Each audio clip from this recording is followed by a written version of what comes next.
Time for a setup! Hey guys, welcome back to the Bald Shredder channel. So you might remember not long ago, I did the full demo and review. And as I said in that video, guys, it's a really good guitar. But today, we're gonna transform this from being really good to extremely good. And to do that, I'm gonna put on a brand new set of Ernie Ball Super Slinky 9 gauge, my preferred strings, as well as going through a complete setup process. Now before we do that, guys, I've got one really quick question for you. Are you subscribed to the Bald Shredder YouTube channel? And if you aren't, if you could take a quick second to go down and hit that subscribe button, wow, I would really appreciate that, guys. All right, the first thing I want to do is take off the original strings because, you know, let's face it, these budget guitars, they never really come with like great high quality strings. So we're gonna take those off.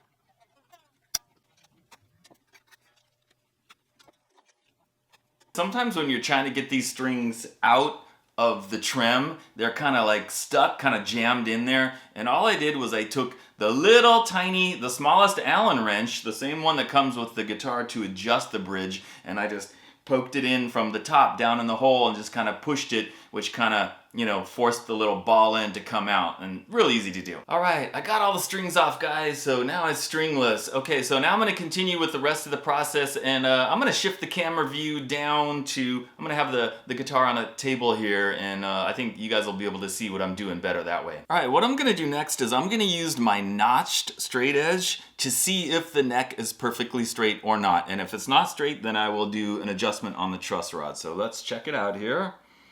See if I've got the right side. Nope, wrong side. Flip it over.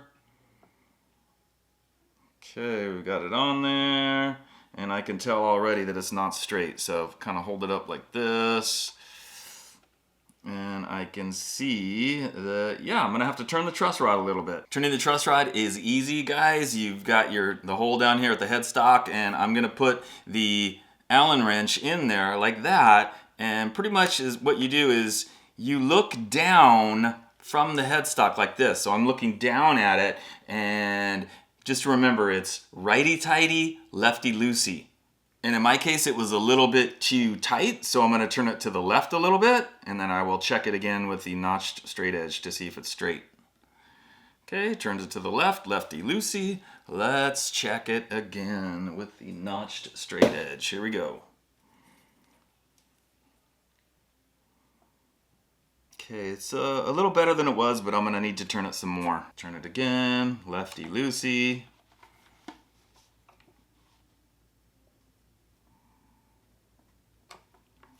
Okay, check it again.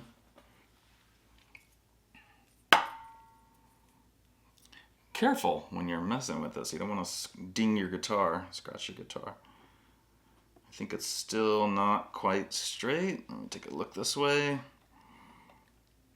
Actually, that's pretty good now. Okay. Yeah, what you want to check for, guys, is when you're looking at this, you want to make sure there's like no gaps under any of the edges that are flat against the fretboard. Check for light coming through, and this one is, yeah, straight as an arrow now. Okay, good. Now that I've got that straight, I'm gonna take my fret rocker here. Very valuable piece of equipment. Everything I'm doing right now, guys, I use these all the time. The notched straight edge, the fret rocker, and as well as this little guy right here, which I use to check like the string action, and I'll be using that in a few minutes. So I'm gonna go over the frets real quick. Guys, this will show me, this will tell me if any of the frets are high or not level.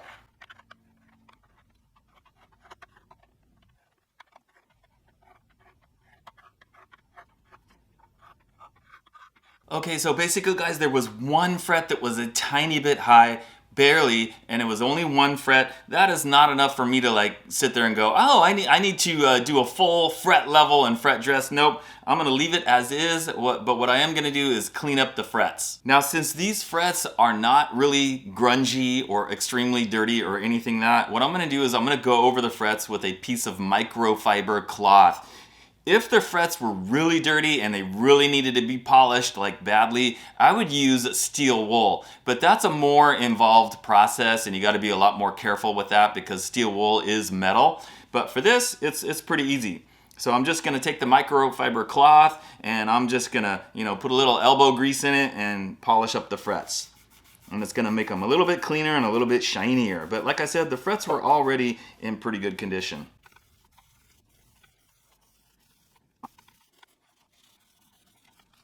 All right, and there we have it. So yeah, they're a lot shinier and they feel a lot cleaner now. So that was definitely a good thing. Okay, now I'm gonna take the neck off. I'm just gonna use my screwdriver, undo those 4 bolts, take the neck off, because I noticed when the strings were on it, guys, that I could tell by looking up here in the upper frets that the gap was a little more than what I like it to be. I'm talking about the action, and I wanna shrink that gap. I want to be able to lower the action and not have to do all of it down here on the bridge, because sometimes there's really not enough room to get the action with just by lowering the saddles. So I'm going to take the neck off and I'm just going to put a little piece of paper down there in the back of the neck pocket to shim the neck pocket.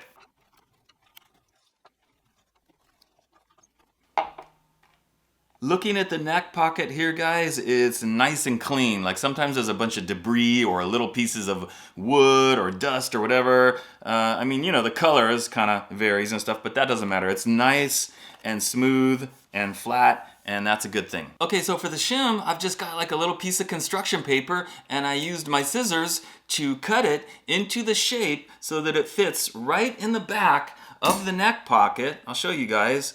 Right back there, all the way against the back edge. You just kind of have to cut it and round it off a little bit, and then it fits back there behind the back screws. Now sometimes, guys, when you're shimming a neck pocket to get the right angle, to get that low action that you might want, sometimes it could be necessary to put 2 pieces of paper, 3 pieces of paper, and really it just depends on how thick the paper is that you're using. Some people use business cards and various things like that. All right, let's get that neck back in the pocket and get those bolts reattached. Now this is gonna be out of the frame of the camera here, guys, because I've got to hold it up straight. So basically I'm just gonna turn it up straight, set it on the table, and make sure that the neck is like all the way back in the neck pocket, nice and tight and everything.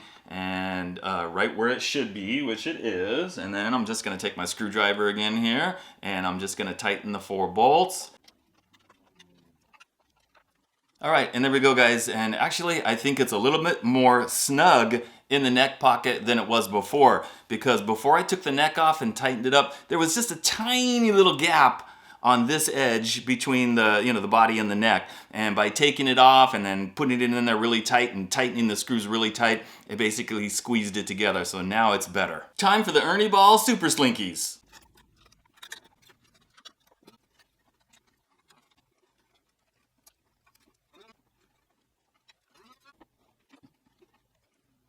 All right, guys, now that I've got the new set of strings on there, the next thing I'm gonna do is tune it up. So I've been going through the last few minutes tuning and retuning and retuning and retuning on each string. And the reason for that is because this is a floating bridge. So every time you're tuning one string, you're tightening the string and that's pulling on the bridge, and that's gonna affect the 5 other strings. So it's a fairly long process of like tuning, retuning, retuning, and trying to get everything perfect. And it can take a while. Okay, so the next thing that I wanna check after doing all that, putting on the new strings, tuning it up, I wanna check the bridge to see if it is level, if it is parallel with the body. Because remember, this is a floating bridge. And yes, you can have it pulled all the way back and resting on the body if you don't want to use it as a floating bridge. But I want this thing to float as intended. And right now, looking at it, I can see that the bridge is actually pulling back more than it should. So the springs are actually pulling it too tight. So to remedy that, guys, what I'm gonna do is I'm gonna adjust the screws right here. This is the claw that attaches the springs to the body. If the bridge is like too tight, too close down to the body, what I want to do is loosen these screws a little bit. That will pull it back this way, and it'll decrease the tension on the springs, and it'll allow the bridge to pull up a tiny bit. So let's do that. So I'm just going to turn the screws a little bit counterclockwise. Not much. On each one. Take a look at the bridge. Yeah, that's probably not enough. Of course, I'm going to have to retune, but I'm going to tune them a little bit more first, and then I'll retune. Because, of course, as you loosen them, the guitar is going to go out of tune. Yeah, they have this claw like really in there tight, which is fine because it's designed to be adjusted. Okay, it's much better now, so I'm gonna quickly retune and then I'll see where the bridge is sitting. Oh yeah, looking much better. It's like pretty much flat parallel with the body, like it's perfect now. Now the next thing that I'm gonna check is the action to see like how high are the strings off the fretboard. I can already tell by looking at it, it's way better than what it was before. Now remember, I haven't adjusted anything on the bridge, but remember what I did do? I put the shim in the back of the neck pocket. Just that one thin little piece of construction paper has made like a huge bit of difference. But I'm gonna use my little measuring device here just to make sure.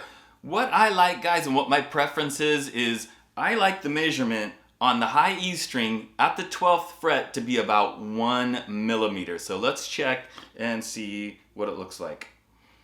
Gotta get it on the millimeter side. Let's see here. Oh yeah, that's, it's right about, it's very close to either 1 millimeter or 1.25 millimeters, which is, can you even tell the difference? Yeah, not really. So after I see that, like, okay, yeah, that's really good. Some of the other strings might be a little bit higher. That's okay. And what I would do from there is I would take my little Allen wrench, the one that comes with the guitar, and I will do some adjustments on the little screws on each individual saddle to either raise it up a tiny bit or lower it down a tiny bit.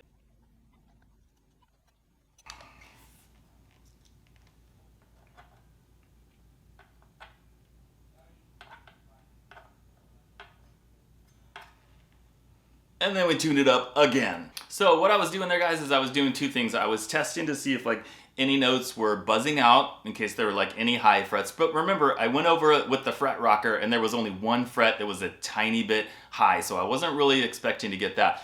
But really what I was checking for is just like, does it feel comfortable with the action where it is? Is it low enough? And yes, guys, it can be too low.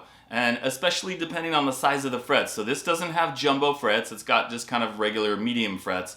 So I don't want the action to be too low because then it's gonna feel weird with the, not jumbo frets. But just based on that, it's pretty comfortable and I think I've got it in a pretty good spot. Now I will do a full shred demonstration here in just a minute, guys, but I'm not done with the setup. So when I did the original review on this, one of the things that I complained about was that the trem bar, when I put the trem bar in there and I screwed it all the way in, it was still a little bit loose. So a few people suggested that I take a little spring, which I've got here, and drop that down into the trem hole and then put the bar on top of that, and that's gonna keep it from being loose. So let's do that. Let me drop the spring in there. And let's cross our fingers that this works. So here I am, screwing in the bar. Going down, going down, going in, going in. Let's see. Let's see. Is it gonna work? Yeah, I think it's actually working. Yeah, it's okay. Yeah, it's definitely solved that clank, clank, clank, clankiness. And it's, it's pretty stiff. It's like, it's not loose where it's like, it's gonna hang back and forth, which is fine. But that's good position right there because it's not too tight. And I can easily push it back and grab it and pull it up to do a little bit of whammy stuff and then push it back. So the spring worked. Now it is time for the true test. It is time for me to see if I can do some true ultimate shredding to see if, in fact, have I really improved this guitar. Check it out.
And I just want to tell you guys that all the things that I did right now today to this guitar, none of it was incredibly hard. None of it was difficult. Doesn't take any like amazing skill or years of experience or expensive tools, right? A screwdriver for the most part, some of the clippers to cut the strings, and I can't stress enough how important these things are and how much I use them. I mean, I use these on every single guitar that comes through here, every single one. I use this to check to see if the neck is straight. It's kind of hard to eyeball that, even when it's just, it's just off by a tiny bit. So really guys, you need one of these.